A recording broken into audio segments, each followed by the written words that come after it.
So it's late in the day, or a little late in the afternoon, but I'm getting ready to cook up some bacon and eggs. And all you campers out there know there's nothing quite as good as eating bacon and eggs outdoors and cooking it outdoors as well. So we're going al fresco. Not only we're gonna eat it outdoors, we're gonna cook it outdoors. And this is bacon and eggs. I'm gonna baste them, the eggs, and I'm gonna show you basically, this video is going to be about my secret technique to cooking bacon, and it will make you perfect bacon every time. I'm going to share it with you here around the campfire over by the river. I got some kids playing over here, but I'm going to press on anyways. So let me get set up here and we'll begin Ben Lindsay's bacon recipe. Alright, so we're going to get started here. I'm not going to show the whole process, I'm just going to show some highlights. I just wanted to show you the way you tear bacon apart is not one piece at a time. You tear the whole thing in half. And you continue to do the same thing. Splitting it in half. And this bacon got warm in the sun there, but it is ready to go. Peels right apart. Split it in half again until you're down to 2 pieces. And that's how you split some bacon up. Okay, what else you're going to want to do, especially if you have a smaller pan, is you're going to go in, and scissors are your #1 tool for my special technique. First, you're going to want to cut these slices of bacon in half so that they're more manageable, so that I can use the room in the pan more effectively. Because I want to pack this full of bacon here. Because what bacon does is the more grease that it creates a deeper pool, and it more thoroughly cooks the bacon. So more grease equals better cooked bacon. I want my bacon submerged in the grease. So I'm going to try to get as much of it as I can in there at first and get it rolling and get a bunch of grease in there so I can get this bacon cooked all the way through perfect every time. Keep it hot, keep it around there.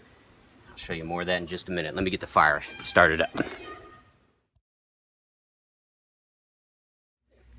Okay, I've got my Coleman grill here. Let's see. Has the lighter, and I just lit the wrong burner. Just a second.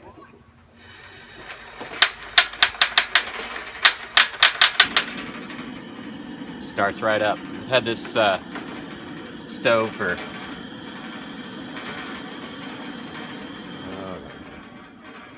I'm going to try to get this on about medium heat. I'm not sure what's going on here with that, but we'll see how it comes along. I haven't used this stove but maybe once. One of my girlfriends got it for me. She saw my older stove, which was an old Coleman camp stove that he got when he was in Boy Scouts, which would have been in, say, the 1950s, something like that. So I'll try to throw some pics of that in there for you. I've been using that ever since he gave it to me, so it's been around since the mid-50s. He got it from Boy Scouts from selling something or other door to door, but pretty neat stove. I just wanted to try this one out because my girlfriend had gotten it for me because she was scared of that other one. It looked pretty rough, but it still works great. Used it last fall. So bacon's starting to come up to temp here. Yeah, it's starting to crackle. And like I said, I like my technique to be basically you're going to get as much grease in there as you can, and you'll see as it starts to create it. I'm going to even move it around a little bit. But I'll let that get up to temp and I'll see you here in a few. Okay guys, it's starting to cook up. And I've already told you got to cut these slices of bacon in half. That makes them more manageable. And what one of my major points of my secret technique here is when you start to have the bacon cook, you all know it starts to get these little lumps in it. It starts to shrink up and it starts to get these lumps. And what that does is that elevates that piece of bacon off. And I'm going to talk down here while I can before this gets too hot. But I'm going to come down here and I'm going to snip those bumps, because that keeps that bacon up where it's not getting cooked from the pan. So I'm going to get a fork here, and as you go through, I'm just going to go around, and where I see it start to curl up, I'm going to give it a snip. I start to see it lump up there. And I'll just go through a couple times during the cooking process. This stuff still kind of needs to get going. So you got to snip those pieces so they're clipped and they fall back down and they get cooked. That'll keep those soft, soggy, half-raw, fatty parts from appearing on your bacon. Also, you're going to want to move it around. You'll notice this this burner's kind of over in the corner a little bit far. So I'm going to kind of move it around so that the heat is evenly distributed across the bacon. If it's real hot in this area, I'm going to move over here. I want to keep that heat evenly done so that my bacon gets evenly cooked. And I don't let it lay there very long. If you're entertaining guests, this is not the technique for you. You need to be doing other things. If you need some help in the kitchen, maybe get one person to do this. Because I'm pretty much going to tend to this bacon the entire time that it's cooking, okay? I'm going to flip it. I'm going to move it around. Because if you let a piece of bacon lay somewhere too long and cook too long, it begins to develop burnt spots on it. That's where you get your burnt spots from. So you can see these edges are kind of browning up just a little bit. I'm going to go ahead and flip them around, get them going. I got a couple trying to overlap here. That creates uneven cooking. I'm going to keep these bacon slices evenly cooked. Now, for instance, over here, this bacon hasn't cooked hardly at all. It's because this is the hotter area. I'm going to go ahead, I can't turn the pan all the way around, but I'm going to start rotating these out over into here, and I kind of keep track of which one's which. And I'm going to move these ones that might not have got some temperature over there. You can hear them starting to sizzle. When you put a piece of bacon in like that and it starts sizzling right away like that, you'll know it was over in the cold area. And you want to get it moved back over to the warm area. And just keep moving them around and flipping them so that they cook evenly. Sometimes they overlap, but that's okay. I'm going to smash them down. You want it all down. If it's there, it needs to be getting cooked. Now I'm starting to see this pattern of these pieces of bacon starting to lump up, so I'm going to go through and I'm going to clip them. You may even need to clip them in half even further. I see a bunch of little ones here. I'm just going to go in with a regular pair of scissors, snip it. And now we're starting to get some grease in there. You can see a pool of it. I'm going to let it come over, and I'm going to use that grease to help cook this other bacon grease to create more grease until finally I have a pool of grease. And then the second batch, I'm doing a pound here, I think. The second batch will go a lot quicker too. You can just throw them in. But I move the grease around. I'm always tending to the bacon. I might take a little break, but if I come back, this all needs to be flipped. So I'm gonna let that temp build up a little bit more. We'll see you in a minute.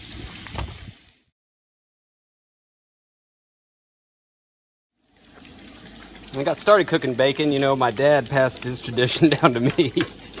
Really got it from my dad.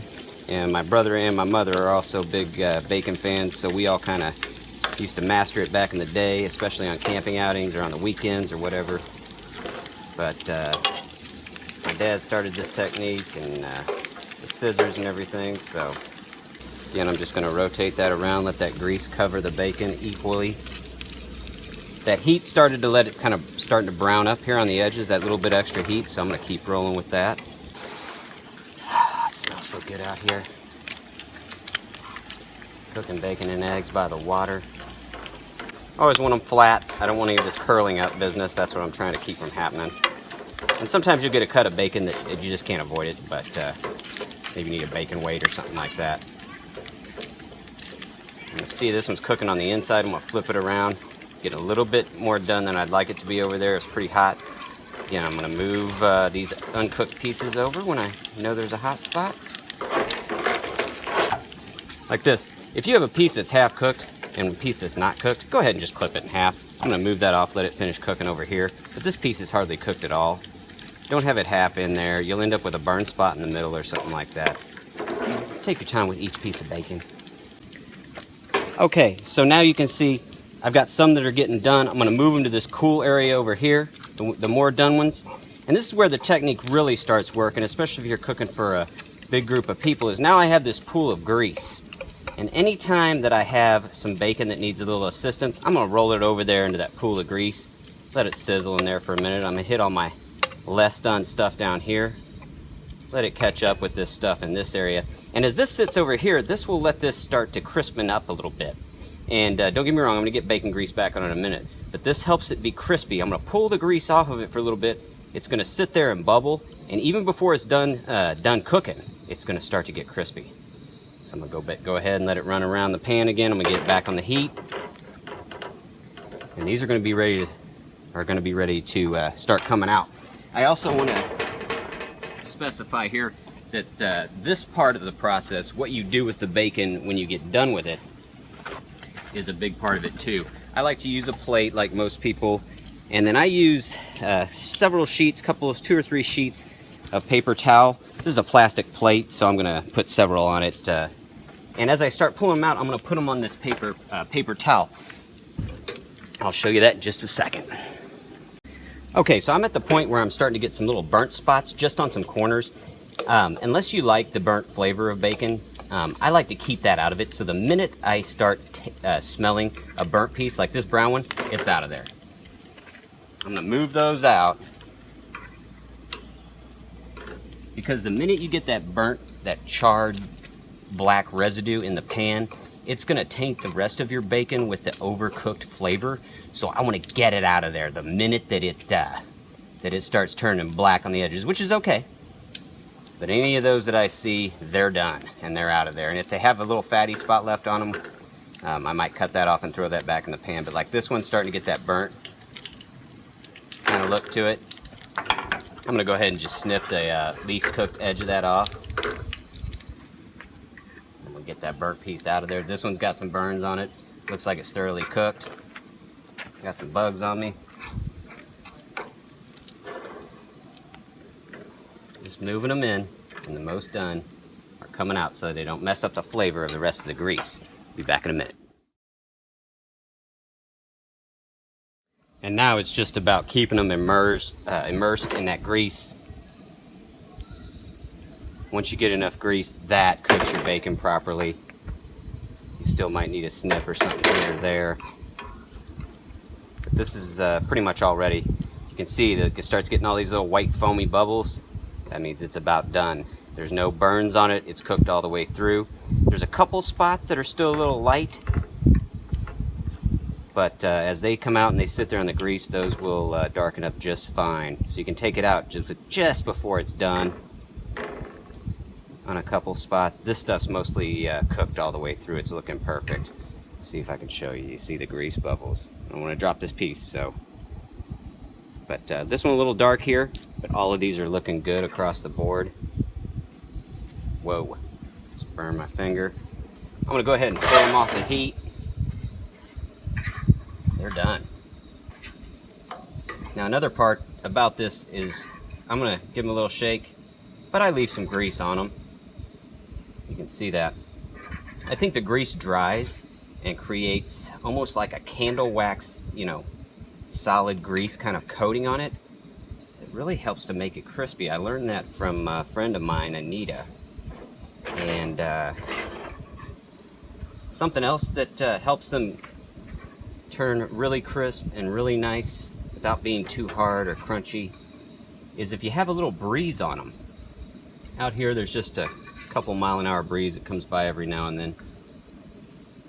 So if you let some air blow across it, I used to put a fan on it, and that actually works pretty good. Whoa! But yeah, if you have a breeze just across them just for a couple of minutes, it speeds up the drying process with the grease, makes it really crispy, and it's almost juicy when you take a bite of it. You feel the grease kind of come out of it a little bit, but delicious. Great technique. So get a little fresh air on there, get a little breeze on there, sit it next to the window, turn the ceiling fan on, whatever you can do. So that's it. That's perfect bacon. Couldn't be better. The longer it sits there, the crispier it's getting. I thank you for joining me today. I hope that helps you out with your bacon cooking. It was nice to be out here camping, and tastes really good. I'm gonna make some eggs here in a minute, and I'm gonna cook the eggs in the bacon grease. So I may film some of that, but tasting really good. Couldn't be better out here camping. Check you guys out later.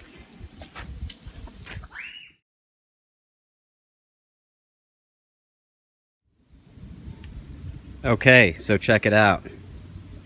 Perfectly cooked bacon. I'm gonna keep recording. I'm gonna show you my eggs technique too, for some sunny side ups. But looking really delicious. I've been snacking on it already. It's just out. So stay tuned for some eggs basted.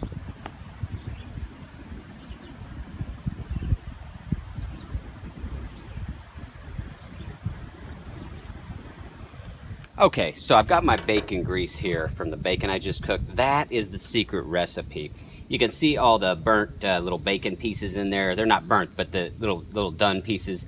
Just a couple have black on them, so this grease has a really good flavor without having that burnt bacon flavor, which I'm a fan of. I like it.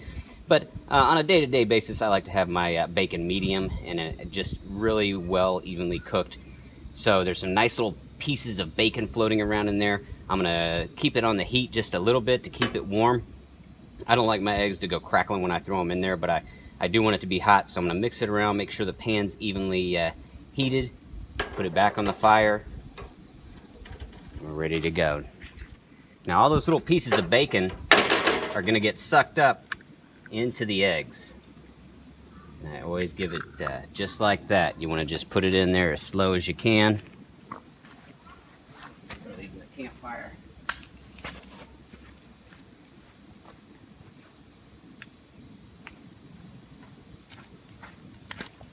But I like to generally get them in there at the same time. Slowly let it into the bacon grease. I know the heat's not too much. So by basting, and I'm going to create a sunny side up with a runny yellow yolk here. So runny yellow yolk, done on the white part, but I'm going to show you a couple of special techniques. Can you see me that I use with this? Starting with the bacon grease. Next, I get them in there, I let them solidify a little bit, and then basting, you can use a turkey baster if you want to, or you can use this spatula like this. And I'm just gonna flip the grease, I'm gonna let it pool up down here, and I'm gonna flip it back across the top. And I'm trying not to hit the yolks, they're gonna eventually turn pink if we do it all the way. But that's how I'm gonna cook the top of the eggs, is by basting them over with grease. Now another thing too is I like my yolks extra runny, so I come in here and slice the white part, let it cook for a minute, but then come in and give it a slice, and the uncooked parts will run down into that cut and cook faster, and the whites will cook more thoroughly through, so that they're not like they're not real slimy. I'm gonna go ahead and just, it's not gonna be the prettiest thing, but I'm going to go ahead and just kind of slice those yolks where they have the most gel, the most uncooked part, and let the grease get in there and intermingle with that. And then just every few seconds I'll do that again. And up by the yolk is a good place because it really collects right there. But then let that uncooked egg go right through the slit you made and hit the grease in the hot pan again. And that'll help the yolks stay runny, stay cool while the rest of the egg cooks. So I'm just going to flip it on there. Go ahead and make sure that all that egg yolk is getting cooked really well, or excuse me, all the egg white is cooking really well. I'm kind of protecting the egg yolks right now. As I flip, they'll become cooked more too, but I want to keep those extra runny, classic basted. And like I say, sometimes they'll turn pink if you leave them in there long enough. I usually pull mine out just a little bit before that, but we'll see how it goes here today in the sun. So you can see all the bacon flakes are in the egg. It's not like using Pam or butter or something as your base. This is country style. And then I add my slit technique to it with the basted.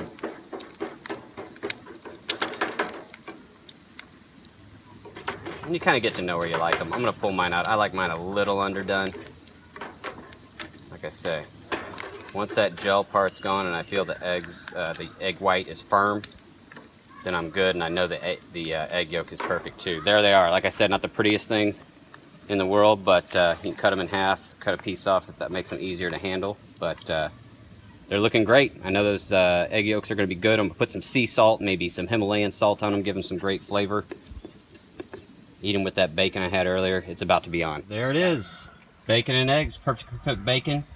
Eggs cooked in bacon grease. Not overdone, not underdone. That's it. Looking really good here. So, some people getting crazy. I'm about to get in there with them here. But let's get these eaten. All right, guys, take it easy.